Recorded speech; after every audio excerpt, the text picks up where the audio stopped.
여러분의 약함을 아시는 분이십니다. 여러분의 몸의 약함도 아시고 여러분 마음의 약함도 아십니다. 여러분이 인생을 살면서 사회생활 가운데에서 쉽게 상처받고 쉽게 힘들어하고 하는 부분까지도 하나님은 다 아시는 분이십니다. 여러분의 그 약함을 하나님께서 예수 그리스도로 인하여서 모두 담당하셨다는 것을 마태복음 8장 17절은 기록하고 있습니다. 여러분의 약함을 예수님이 다 담당하셨다는 거예요.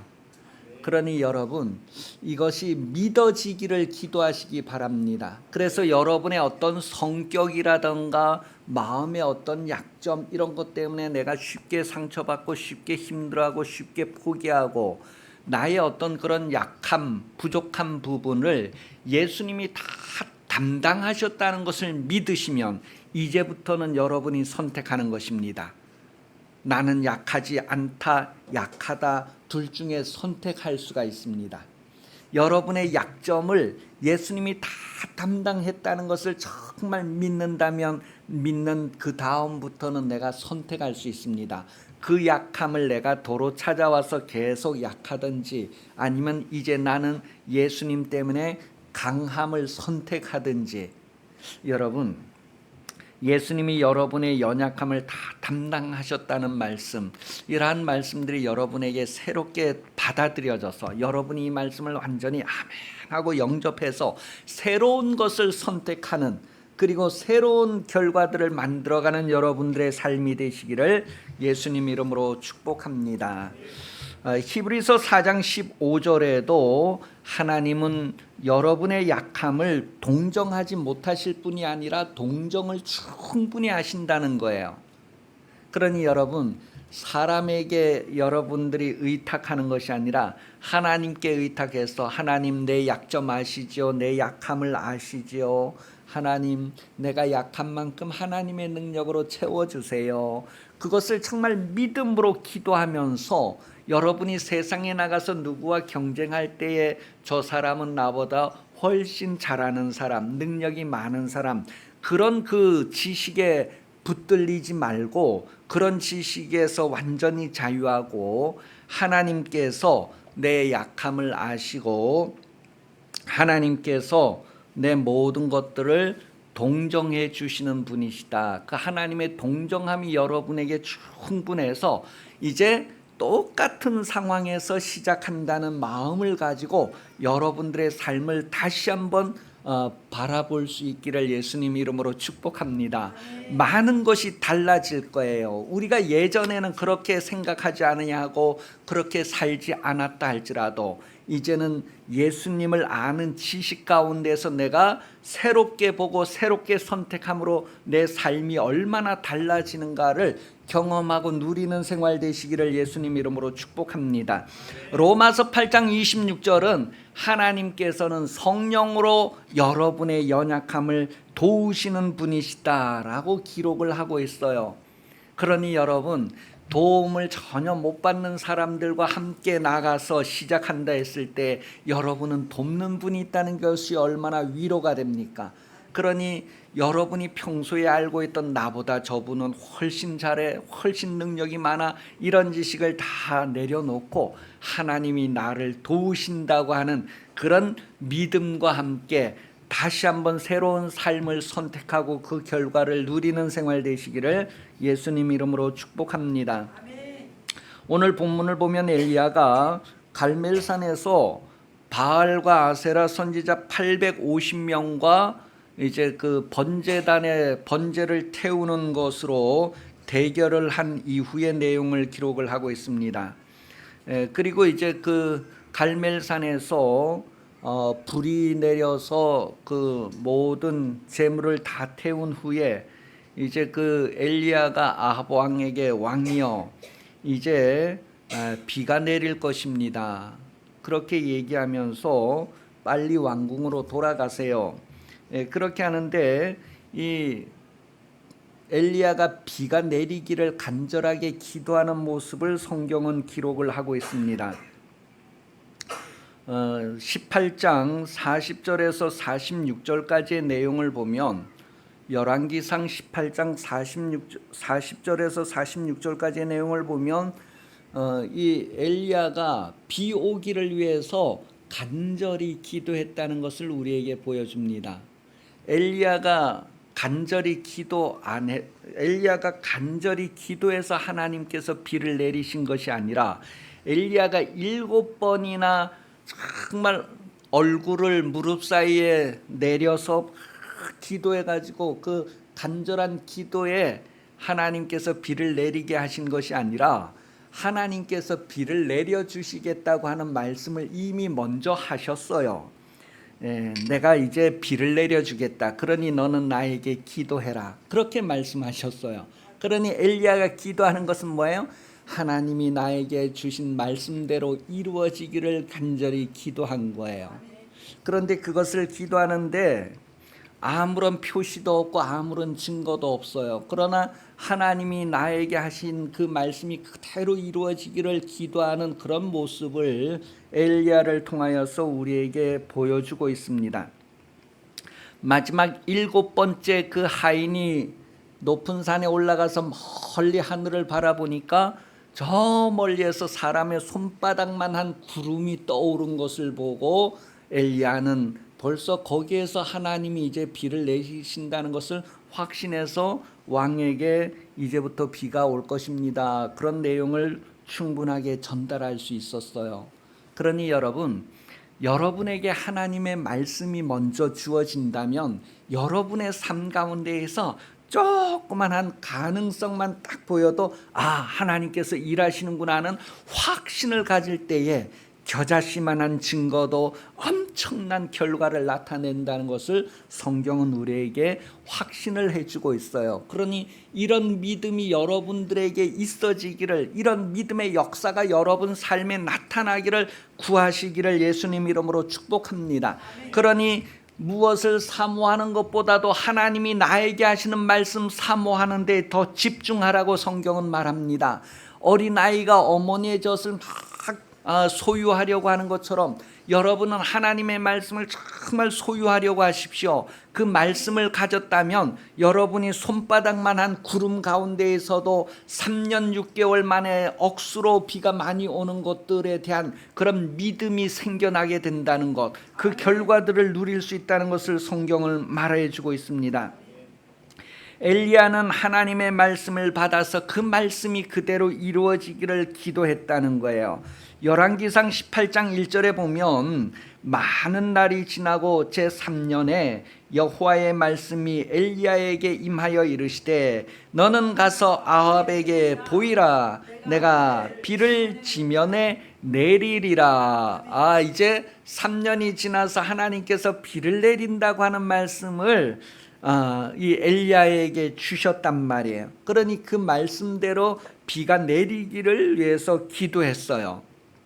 아무 증거가 보이지 않는데도 아주 쨍쨍한 하늘에서 비 오기를 기도할 수 있는 것은 하나님께서 비를 내려주신다고 하신 이 말씀이 있기 때문에. 그러니 여러분, 나는 안 될 거야, 나는 본래 태생이 그래, 그런 조건이 아니라 하나님의 말씀이 나에게 있다면 놀라운 일들이 일어난다는 거예요. 주여 내게 말씀하여 주옵소서, 한마디만 해주세요. 찢어지게 가난하다라고 하는 말은 하여간 사연이 있어요. 그 옛날에는 먹을 것이 없어서 나무 뿌리 캐먹고 나무 껍질 벗겨서 그 안에 하얀 것 막 먹고 뭐 이랬어요. 그래서 그게 안에 들어가서 소화가 안 되고 그게 한 번에 배출되기 위해서는 항문이 막 찢어지고 뭐 그랬단 말이에요. 전설의 고향에 나와요. 그러니까 찢어지게 가난하다는 말의 의미는 먹을 것이 없는 그 삶을 표현하는 거예요. 그런데 여러분, 하나님의 말씀이 정말 내게 있어서 그 말씀이 이루어지기를 기도하기만 하면 하나님의 말씀은 놀라운 능력으로 우리에게 30배, 60배, 100배의 결과를 안겨준다는 것을 성경은 가르쳐주고 있습니다. 야고보서 5장 17절 18절 말씀을 보면 엘리야는 우리와 성정이 같은 사람이로되 그가 비 오지 않기를 간절히 간절히 기도해서 비가 안 왔대요. 이제부터 내가 말하기 전까지는 비가 내리지 않을 것이다라고 하는 하나님의 말씀을 받아서 그 말씀대로 그대로 되기를 간절히 기도했다는 것을 표현해 주고 있어요. 또 3년 6개월이 지난 후에 이제 내가 비를 내려 주겠다라고 하는 하나님의 말씀이 엘리야에게 들려졌을 때에 엘리야는 그 말씀대로 이루어 달라고 간절히 기도했다는 것을 성경은 말해주고 있어요. 하나님께서 우리에게 뭔가를 주시고자 하는 그 열심만큼 우리도 그것을 구하고 그대로 이루어지기를 구하는 열심이 있는가? 그래서 그런 열심으로 우리가 하나님의 말씀을 사모하고 이루는 삶을 경험할 수 있다는 것을 말합니다. 열왕기상 17장 9절 말씀에 보면 이 엘리야가 시돈 땅에 사는 사르밧으로 가서 한 과부를 만나고 음식을 먹게 되는 그런 이야기를 기록하고 있어요. 거기에 보면 하나님께서 이것을 명령하셨다 그렇게 기록을 합니다. 내가 이미 사르밧 과부에게 말했다는 거예요. 명령했다는 거예요. 너는 일어나 시돈에 속한 사르밧으로 가서 거기 머물라. 내가 그곳 과부에게 명령하여 내게 음식을 주게 하였느니라 그랬어요. 여러분 사르밧 과부에게 가서 물어보세요. 하나님께서 당신에게 목사님이 찾아오면 식사 대접하라고 명령하셨어요? 그 명령 들었어요? 사르밧 과부는 뭐라고 할까요? 아니요, 전혀 못 들었는데요. 성경에 보면 사르밧 과부가 하나님께서 자기에게 그런 명령했다는 것 들었다는 내용은 안 나와요. 그런데 그 이야기가 성경에 나오는데 이 엘리야가 사르밧 땅에 들어가다 보니까 어떤 여인이 나무가지를 줍고 있어요. 그 여인에게 물 좀 주세요. 그러니까 이 여인이 물 뜨러 가는 거예요. 그 가는 사람을 다시 불러서 이왕 물 떠오는 길에 떡도 한 조각 좀 가져다 주세요. 그러니까 이 여인이 자기 사정을 얘기하는 거예요. 나에게 밀가루 한 움큼이 있고 기름이 조금 남아 있는데 난 외아들과 살고 있다. 그런데 이제 이 나무가지를 주워다 불 지펴서 빈대떡 하나 이제 이래 부쳐 먹고 이제 견디다 죽으면 죽을 각오로 이제 지금 나무가지를 줍고 있다. 그렇게 사정을 얘기했어요. 그런데 이 엘리야가 그래도 먼저 떡 작은 조각 하나 만들어서 나에게 가지고 오세요. 그러면 하나님이 말씀하셨는데 밀가루통에 밀가루가 마르지 않고 기름병에 기름이 끝나지 않는다고 하셨어요. 그렇게 전달해 줍니다. 하나님의 명령이 사르밧 과부에게 직접 명령된 게 아니고 뭐예요? 엘리야를 통하여서 전달되어지는 거예요. 그런데 이 과부가 그 말을 그대로 듣고 반죽해서 떡을 만들어서 먼저 엘리야에게 가져왔다니요. 그리고 나서 보니까 뭐예요? 밀가루가 더 많이 있는 거예요. 기름도 계속 나오는 거예요. 그래서 3년 6개월 가뭄 속에서도 농사를 지을 수 없는 상황인데도 그의 밀가루는 계속 생겨났고 그의 기름은 계속 생겨나서 생활하게 되었다는 것을 성경은 말합니다. 여러분, 하나님께서 여러분에게 말씀하시기를 정말 사모하세요. 막 그래서 교회에 나와서 목사님의 설교를 들을 때에 여러분에게 하시는 그 말씀을 정말 분별하고 그 말씀을 소유하려고 기도하시고 준비되어서 하나님의 말씀이 여러분에게 명령으로 주어지면서 그대로 실행하여서 그대로 그 결과가 여러분들에게 나타나는 삶을 누리기를 예수님 이름으로 축복합니다. 하나님의 말씀이 이 땅에서 이루어지기에 정말 나는 간절한가? 그 간절함이 있는가? 하나님께서 하시는 그 말씀들이 내 인생에서 이루어지기를 간절히 사모하는 그런 사모함이 간절한가? 그런 것을 한번 생각해 보시기 바랍니다. 엘리야는 하나님이 하시는 말씀이 자기를 통해서 이루어지기 위해서 기도하는데 7번이나 기도하는 모습을 통해서 정말 간절하게 기도했다는 것을 보여주고 있습니다. 얼굴을 무릎과 무릎 사이에 심고서 기도하는 그 아주 간절한 기도의 모습을 성경은 우리에게 보여주고 있어요. 하나님의 말씀이 나를 통하여 이루어지기를 그렇게 사모하는 삶을 여러분도 사시기를 예수님 이름으로 축복합니다. 기도는 육신적으로는 외로운 자리일 수 있어요.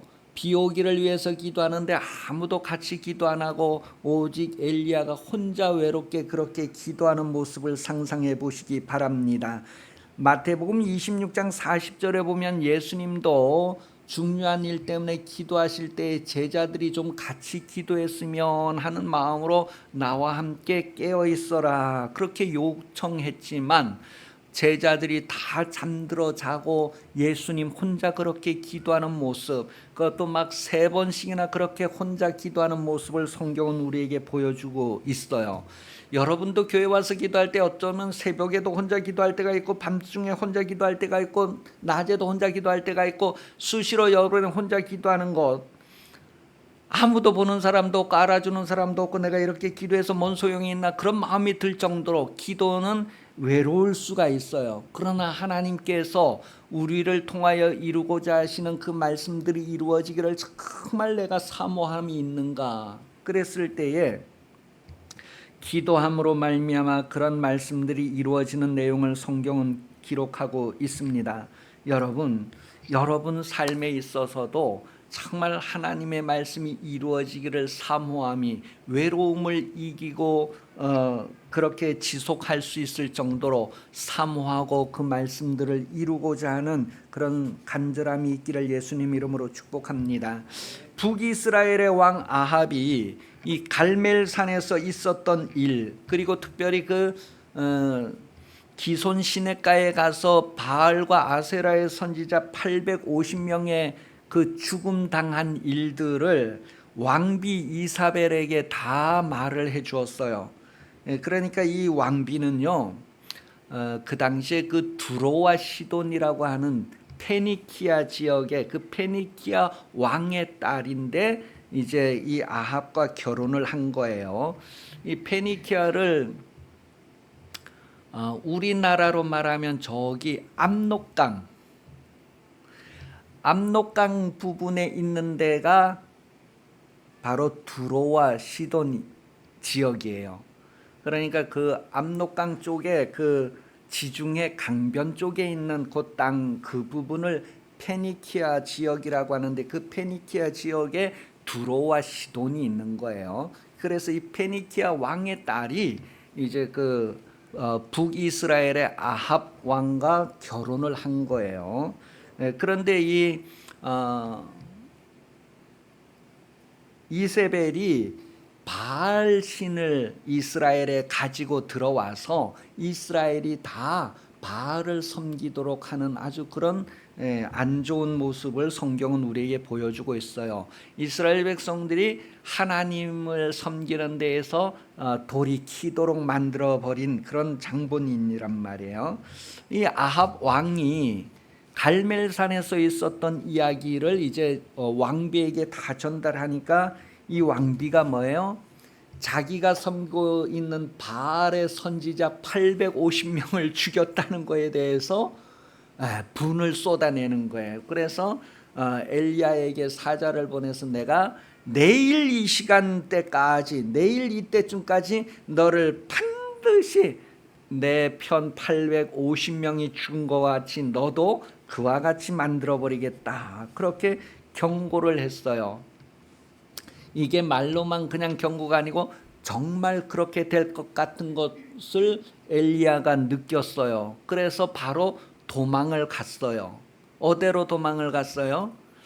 이 엘리야가 있는 곳이 이스라엘이라고 하는데 이스라엘 지역을 이제 우리나라 지도로 얘기하면 저기 송도 평양쯤 되는 거예요.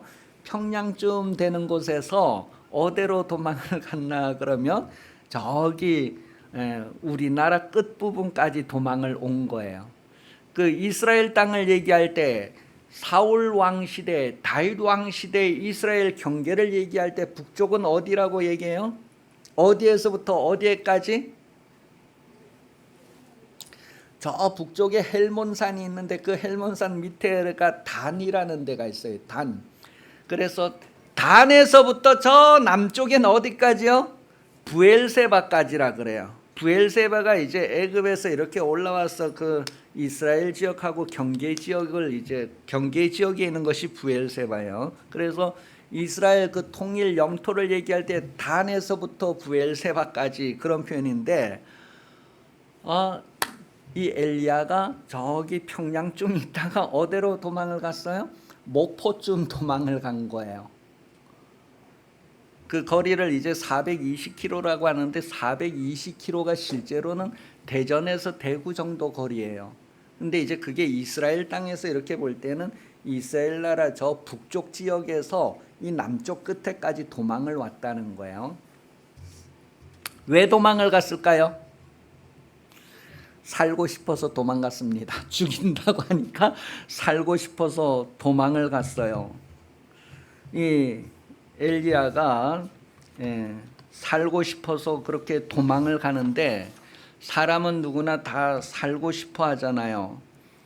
그래서 이제 엘리야도 우리와 성정이 같은 사람이다라고 하는 말을 통해서 당장 내일 이 시간까지 내가 너를 똑같이 죽이겠다라고 하는 표현에서 정신이 없는 거예요. 그러니 뭐 하나님께 가서 뭐 지켜주세요, 보호해주세요, 뭐 이렇게 할 여유가 없이 그냥 바로 도망을 한 거예요. 그렇게 해서 뭐예요?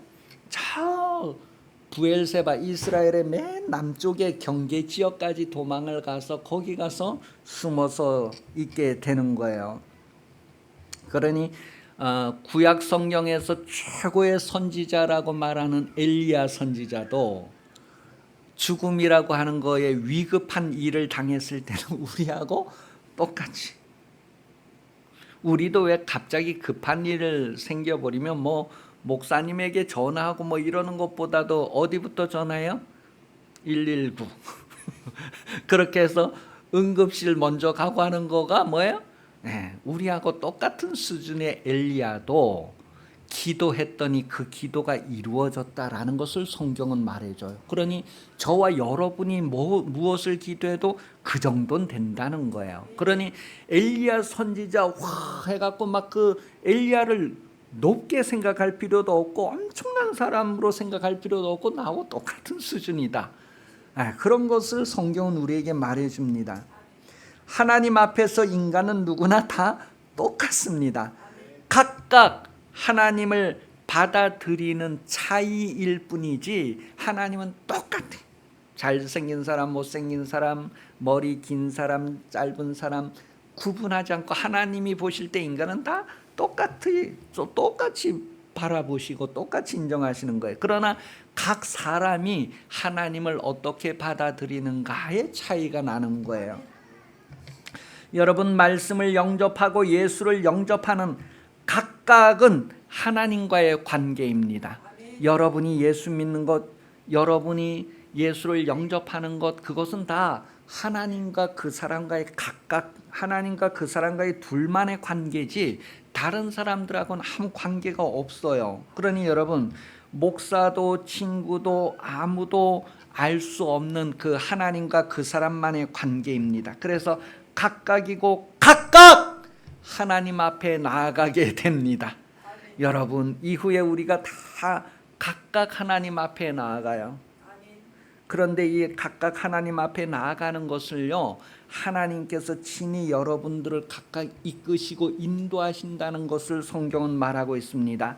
하나님이 여러분을 개개인을 각각 정말 하나님 앞에 나아가도록 이끄시는데, 여러분 그 하나님에 대하여 지식을 가지고 믿고 의지하시기를 예수님 이름으로 축복합니다.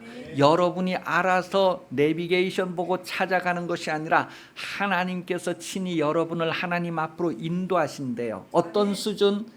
성정이 엘리야와 똑같은 수준, 엘리야나 나나 똑같은 그런 약함이 있고 연약함이 있는 그런 사람, 그런 나를 하나님이 친히 인도하신다는 것을 안다면 그 하나님의 이끄심을 순종하고 따르는 삶이 되시기를 바랍니다. 하나님 앞에 서기 위해서 성령 충만을 기도하는 것은 하나님 앞에 서기까지 나를 인도하시는 그 성령을 내가 따르고 순종하기 위해서 그렇습니다. 그러니 성령의 이끌어 주심에 내가 따를 수 있도록 기도하고 여러분 자신을 하나님께 구하시기를 바랍니다. 고린도후서 4장 14절입니다. 읽어볼게요. 고린도후서 4장 14절 시작.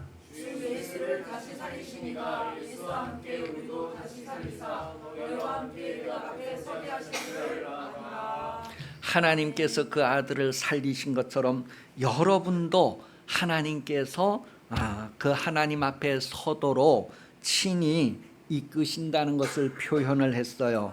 유다서 1장 24절도 같은 내용입니다. 유다서 1장 24절 시작.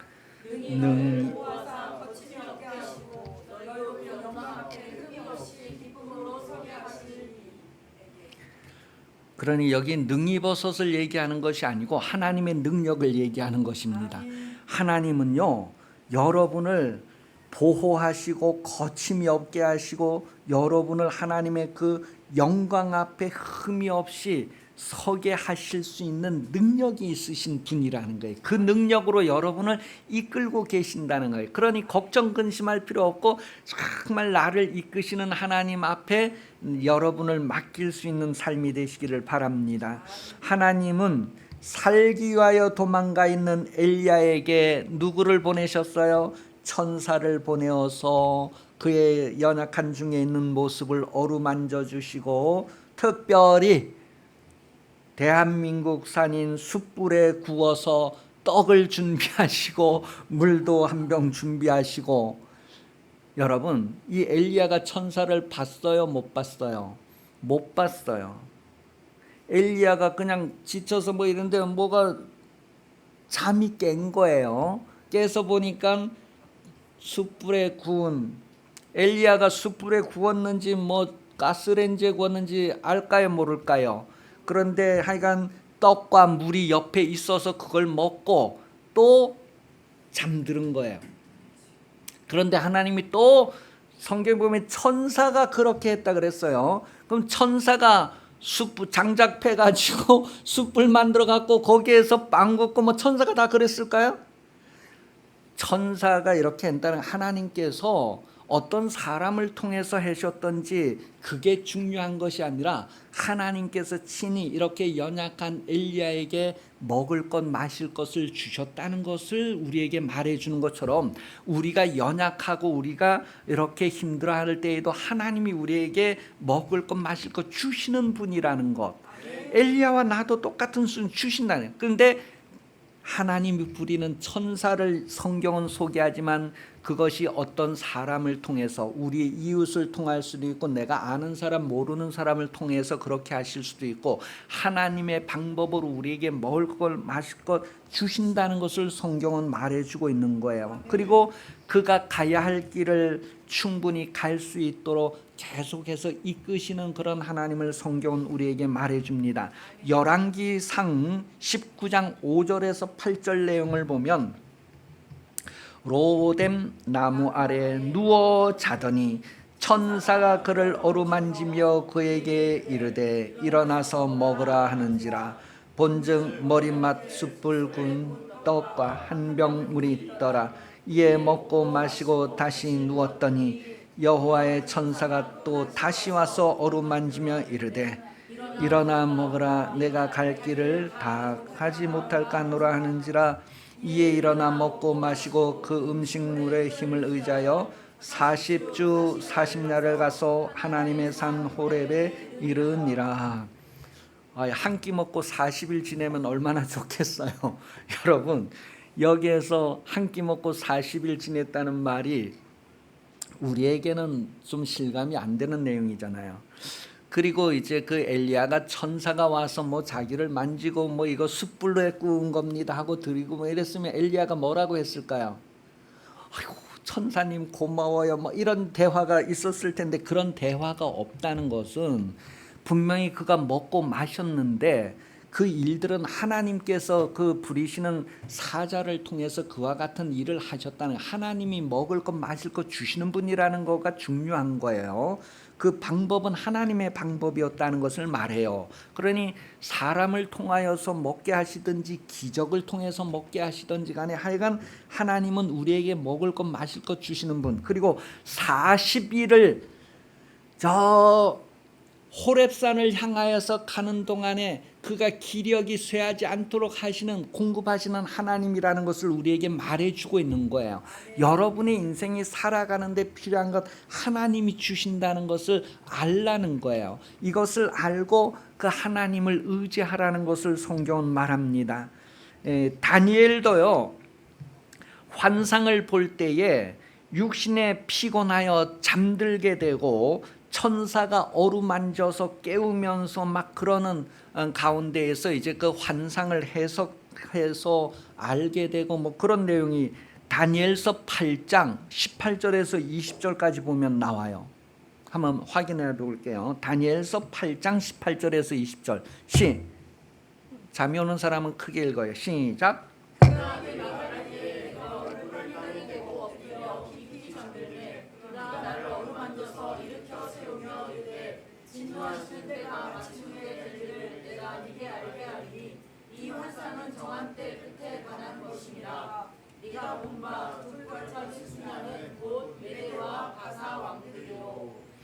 지금 이제 다니엘이 정말 기도하면서 뭐 이렇게 해서 육신은 피곤해 잠들었는데 이제 환상을 보는 거예요. 그런데 이제 그 환상을 이렇게 깨닫게 하시는 분이 하나님이 천사를 보내서 이렇게 친히 깨닫게 하시고 이런다는 것을 이제 말해주고 있어요. 그것처럼 이제 엘리야도 하나님께서 그렇게 어루만지시고 그런 것들을 통해서 하나님께서 보이지 아니하지만 우리를 그렇게 만져주시면서 우리에게 기력을 도와주시고 하시는 것까지 하시는구나 하는 것을 우리가 좀 더 섬세하게 이해할 수 있도록 이렇게 성경을 우리에게 기록해 준 거죠. 마태복음 8장에 보면 예수님께서 병자들을 또 이렇게 어루만지시고 하는 내용이 나와요. 8장 3절, 마태복음 8장 3절. 예수께서 손을 내밀어 그에게 대시며 이르시되 내가 원하노니 깨끗함을 받으라 하시니, 이렇게 이제 그 예수님께서 병자에게도 이렇게 손을 대시고 하는 그런 거. 그 다음에 이제 예수님께서 그 빌립보 지역의 높은 산에 올라가셔서 형체가 변형되시고 그랬을 때에 이 제자들이 그 앞에 완전히 이렇게 엎드려지는 내용이 마태복음 17장 5절에서 8절까지 나와요. 거기 보면 이 제자들이 완전히 이렇게 엎드려졌을 때에 7절 시작. 예수께서 나와 그에게 손을 드시며 이르시되 일어나라 두려워하지 말라 하시니 제자들이 눈을 들고 보며 오직 막 저는 내 사랑하는 아들을 기뻐하라 뭐 이런 음성이 들 때 이 제자들이 거기에 막 엎드려진 거예요. 그랬을 때에 이제 예수님도 그들에게 손을 대시면서 그런 아주 여러분 누군가가 여러분을 이렇게 안아주고 막 등 두들겨주고 막 이러는 거에 대한 그런 거를 충분히 느낄 수 있도록 성경은 지금 천사들을 동원해서 하나님이 그런 분이다라는 것을 말해주고 있어요. 여러분의 인생에도요 하나님께 수없이 천사들을 보내서 이렇게 토닥거리고 막 일으켜주고 격려해주고서 막 이렇게 공급한 거, 여러분 지금까지 그것을 하나님이 그렇게 하시는구나를 실감하면서 사셨어요? 어떤 사람에게는 부모님이 천사와 같은 역할을 했을 거고 어떤 사람에게는 친구가 그런 역할을 했을 거고 어떤 사람에게는 교회 권사님이, 장로님이, 목사님이, 여전도 회장님 뭐 같은 구역 식구가 천사의 역할을 하면서 여러분 인생에 그렇게 어루만져 주시고 세워주시고 격려하시고 그런 일들을 하나님이 해오셨는데 우리는 육신적인 삶에만 집중하다 보니까 그런 하나님의 섬세하심에 대해서는 아무 생각도 안 하고 뭐 그렇게 살아왔을 거예요. 그런데 성경을 보니까 결국 그런 것들이 다 하나님께서 세밀하게 섬세하게 나를 위해서 해주신 일들이구나 하는 것을 깨닫게 됩니다. 하나님은 여러분들에게도 천사를 보내서 이와 같은 일들을 동일하게 하시는 분이시다라는 거예요. 하나님의 돌보심을 누리면서 각각에게 주신 사명을 다하는, 그 사명을 이루는 그런 삶을 사시기 바랍니다. 엘리야도 40일을 가면서 호렙산에 이르며 그의 사명을 다하는 그런 모습을 보여줍니다. 엘리야가 이 호렙산에 가면서 이제 그가 마지막 사명을 마무리하는 내용은 제자를 삼는 거였어요. 엘리사에게 이제 기름 부어서 후계자, 제자로 이렇게 나타내는 그런 삶이 이제 오늘 본문 뒤에 계속 나와요. 여러분이 예수 믿는 것처럼 여러분도 또 다른 사람이 예수 믿게 하고 그 사람도 하나님께서 그 인생에 섬세하게 인도하시고 하나님 앞에 서기까지 이끄시는 분이다라는 것을 알게 하고 그 사람이 또 다른 사람에게 그와 같은 걸 전하고 이렇게 될 수 있도록 먼저 여러분 인생에 엘리야도 여러분과 성정이 똑같은 사람, 그가 기도해서 응답받은 것처럼 여러분도 똑같은 수준의 사람, 여러분도 기도하면 하나님이 응답해 주시는 분이십니다. 천사들을 보내시는 것, 보이지 않게 그렇게 역사하지만 실제적으로는 사람을 통할 수도 있고 기적적인 일, 어떤 때는 내가 안 했는데도 하나님께서 막 더해 주시는 것을 체험할 수 있을 거예요. 그런 것들이 다 하나님께서 천사를 동원해서 그렇게 하시는구나 하는 것을 알면서 그 하나님의 이끄심을 따라서 하나님 앞에 세우실 것을 성경은 말해주고 있으니 여러분 더욱 영감을 구하는 삶을 사십시오. 하나님의 그 섬세함을 내가 느끼고 누릴 수 있기를 정말 그 감각을 이렇게 계속해서 좀 일깨우시기를 바랍니다. 그러면서 하나님께서 여러분의 사명의 길을 가기까지 이끄시는 그 이끄심을 인도하심을 받아서 하나님 앞에 선다고 하는 것, 그 영광의 보좌 앞에 이끄시고 세우신다고 하는 것 이미 나와 있으니 그 말씀들이 이루어지기를 정말로 엘리야가 7번 기도하던 모습처럼 여러분 인생에 이 말씀들이 이루어지기를 좀 사모하고 기도하시기 바랍니다. 나에게 그것이 이루어지기를 기도하십시오. 그리고 누구에게 그 인생을 통하여 하나님께서 그 인생도 그렇게 이루시기를 기도하십시오. 보좌 우편에서 여러분을 위하여 기도하시는 예수님의 심정처럼 여러분도 다른 사람들이 각각 하나님께서 그를 이끄심을 그가 알고 그가 하나님 앞에 거룩한 모습으로 세워져 가기를 정말로 기도하는 그 삶을 사시기를 예수님 이름으로 축복하십니다. 그래서 성령 안에서 우리가 정말 하나가 되고 예수님이 우리와 하나가 되고 성령이 우리와 하나 되는 그런 하나됨에 참여하는 삶을 살 수 있기를 예수님 이름으로 축복합니다. 기도하겠습니다. 오늘 기도할 때 하나님은 내 약함을 아시고 나를 이끄시는 분이시다라는 것을 기억하시고 기도하시기 바랍니다. 하나님의 인도하심 이끄심을 누리고 또 다른 사람들도 그와 같은 것을 알고 하나님의 이끄심에 자신을 맡기는 인생 되게 해달라고 간절히 기도하고 이제 우리 교회 전도를 위해서 여러분을 통하여서 그와 같은 일들이 일어나기 위해서 기도하시겠습니다. 다 같이 기도합니다.